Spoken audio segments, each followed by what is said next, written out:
Graça e paz, irmãos, estamos de volta para mais uma leitura bíblica devocional de Páscoa. Se você ainda não viu os vídeos anteriores, eu vou colocar nos cards aqui a playlist devocional de Páscoa, leitura devocional de Páscoa, e você pode conferir lá as outras leituras. Não esqueça de se inscrever no canal e deixar o seu comentário, a sua sugestão. A primeira leitura que vamos fazer hoje é a leitura do livro de Jonas, capítulo 1, versos 1 a 17. Abra sua Bíblia em Jonas, capítulo 1, versos 1 a 17 e acompanhe comigo. O Senhor deu esta mensagem a Jonas, filho de Amitai: Apronte-se e vá à grande cidade de Nínive. Anuncie meu julgamento contra ela, pois vi como seu povo é perverso. Jonas se aprontou, mas foi na direção contrária, a fim de fugir do Senhor. Desceu ao porto de Jope, onde encontrou um navio que estava de partida para Tarsis. Comprou a passagem e embarcou para Tarsis, a fim de fugir do Senhor. O Senhor, porém, enviou sobre o mar um vento forte e caía uma tempestade tão violenta que o navio estava prestes a se despedaçar.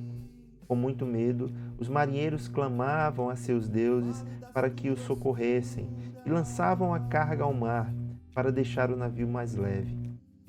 Enquanto isso, Jonas dormia profundamente no porão. Então o capitão desceu para falar com ele. Como pode dormir numa situação dessas? Disse. Levante-se e ore a seu Deus. Quem sabe ele prestará atenção em nós e poupará a nossa vida.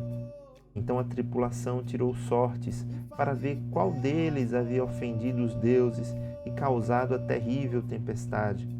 Quando tiraram as sortes, elas indicaram que Jonas era o culpado.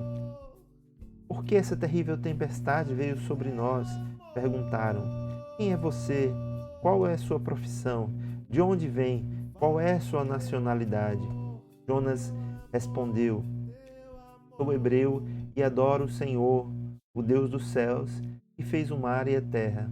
Os marinheiros ficaram apavorados quando ouviram isso, pois Jonas havia lhes contado que estava fugindo do Senhor. Por que fez uma coisa dessas? Disseram. E visto que a tempestade piorava cada vez mais, perguntaram-lhe: O que devemos fazer com você para que a tempestade se acalme? Jonas respondeu: Joguem-me ao mar, e ele voltará a ficar calmo. Eu sei que essa terrível tempestade é culpa minha.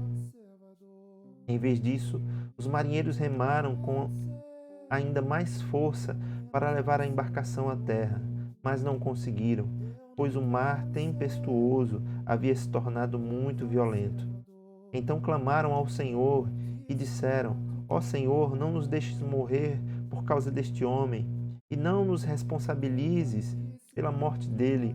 Ó Senhor, tu sabes os motivos por que enviaste essa tempestade sobre ele. Depois, os marinheiros pegaram Jonas e o lançaram ao mar, e no mesmo instante a furiosa tempestade se aquietou. Espantados com o grande poder do Senhor, os marinheiros lhe ofereceram um sacrifício e firmaram o compromisso de servi-lo. O Senhor fez que um grande peixe engolisse Jonas, e Jonas ficou dentro do peixe por 3 dias e 3 noites. A segunda leitura que faremos hoje é no livro de 1 Coríntios, o texto de 1 Coríntios, capítulo 15, versos 19 a 28. 1 Coríntios, capítulo 15, versos 19 a 28. Abra sua Bíblia nesse texto e acompanhe a leitura comigo. Nossa esperança em Cristo vale apenas para esta vida, somos os mais dignos de pena em todo o mundo. Mas Cristo de fato ressuscitou dos mortos. Ele é o primeiro fruto da colheita de todos que adormeceram. Uma vez que a morte entrou no mundo por meio de um único homem, agora a ressurreição dos mortos começou por meio de um só homem. Assim, como todos morremos em Adão, todos que são de Cristo receberão nova vida. Mas essa ressurreição tem uma sequência. Cristo ressuscitou como o primeiro fruto da colheita. Depois, todos que são de Cristo ressuscitarão quando ele voltar. Então virá o fim, quando ele entregará o reino a Deus, o Pai, depois de ter destruído todos os governantes e autoridades e todo poder. Pois é necessário que Cristo reine até que tenha colocado todos os seus inimigos debaixo de seus pés.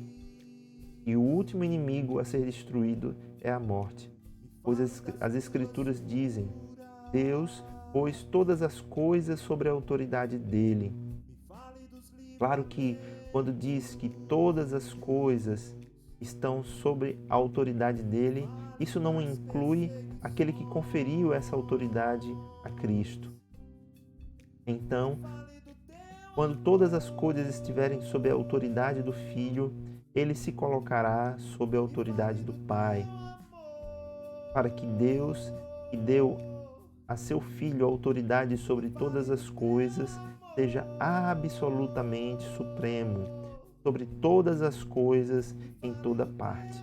Glória a Deus, texto maravilhoso.